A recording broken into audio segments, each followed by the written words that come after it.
Assalamualaikum warahmatullahi wabarakatuh. Halo semuanya, welcome back to Himakta Channel. Pada segmen Himakta Class kali ini, kita akan membahas tentang kewajiban jangka panjang dan obligasi. Kewajiban jangka panjang adalah kewajiban yang periode pelunasannya lebih dari 1 tahun.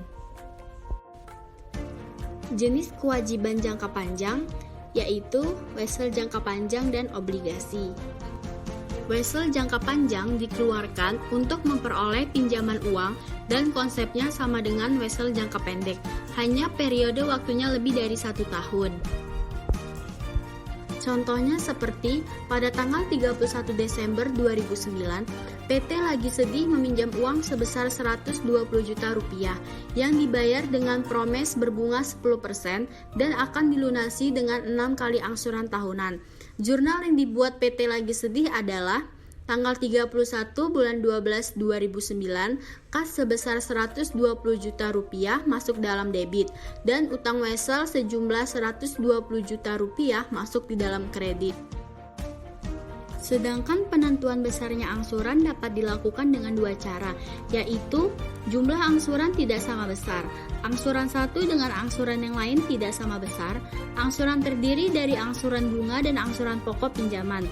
Jumlah angsuran pokok pinjaman sama besar, sedangkan angsuran atas bunga tidak sama besar. Hal ini disebabkan karena jumlah angsuran untuk pokok pinjaman yang harus dibayar semakin menurun, sehingga angsuran untuk bunga akan semakin menurun juga.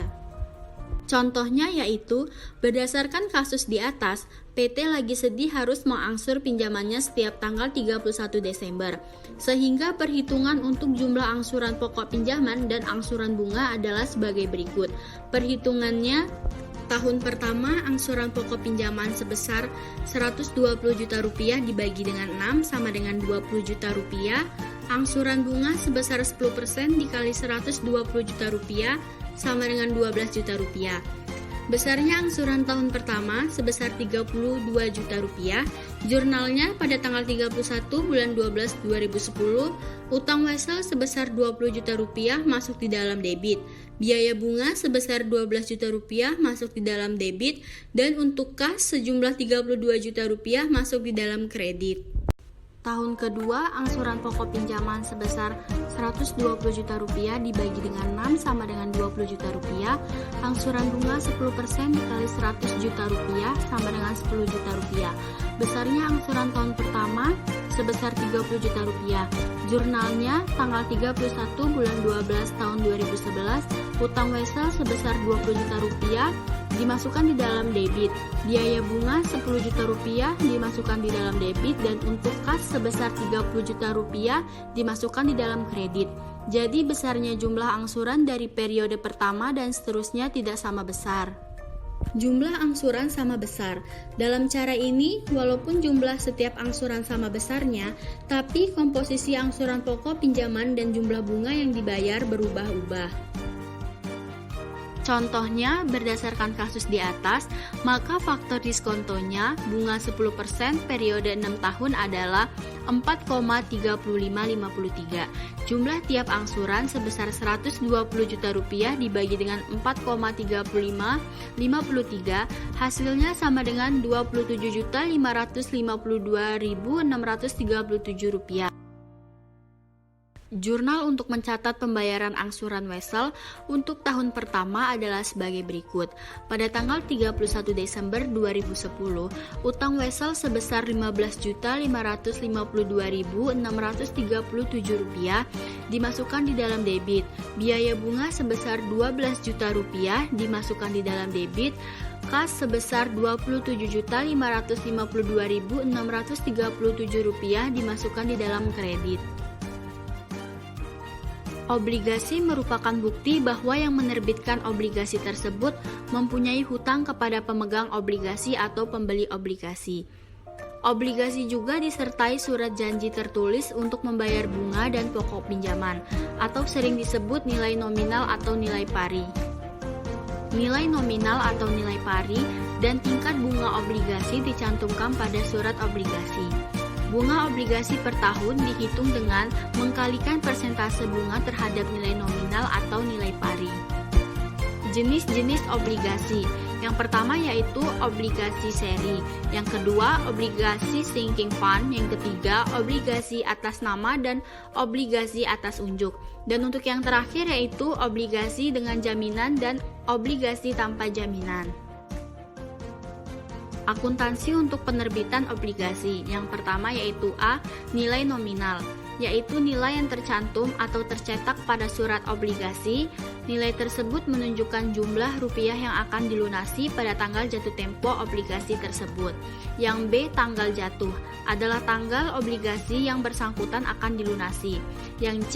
Bunga obligasi adalah bunga per tahun yang akan dibayar kepada pemegang obligasi.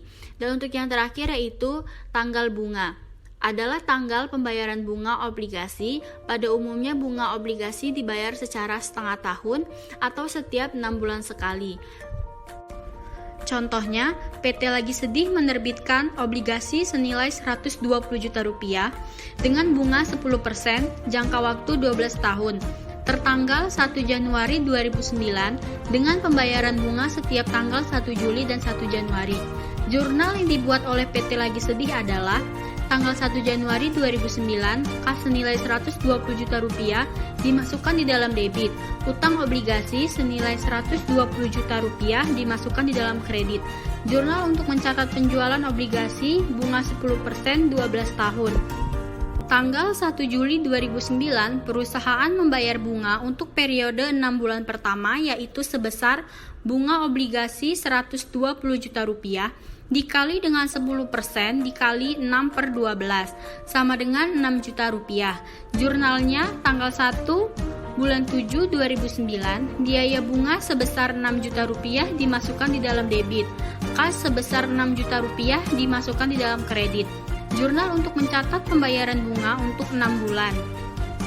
Pada saat obligasi dilunasi, tanggal 1 Januari 2021, jurnal yang dibuat oleh perusahaan adalah sebagai berikut. Tanggal 1 Januari 2021, utang obligasi sebesar 120 juta rupiah dimasukkan di dalam debit.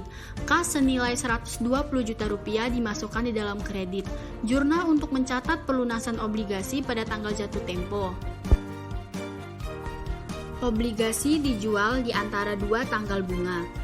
Obligasi kadang dijual tidak pada tanggal penerbitannya, tetapi dijual setelah tanggal penerbitan sehingga transaksi penjualan tersebut terjadi di antara dua tanggal bunga.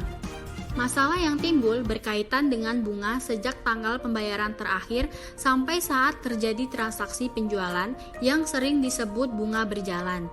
Bunga berjalan harus dibebankan pada pembeli obligasi dan pada saat tanggal pembayaran bunga. Pembeli obligasi akan menerima bunga untuk 6 bulan.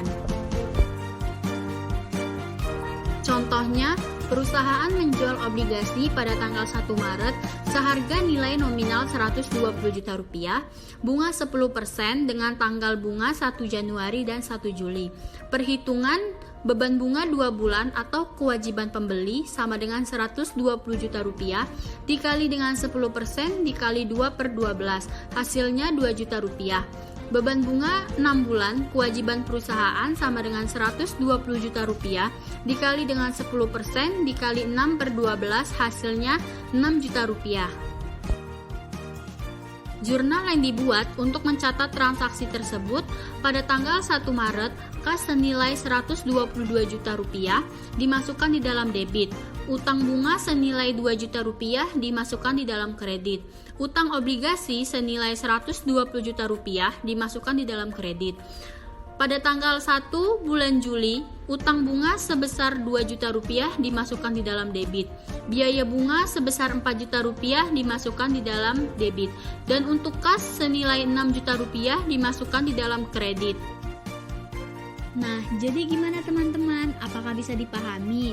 Semoga video ini membantu kalian ya dalam memahami materi. Semangat belajar, semangat terus untuk terus belajar.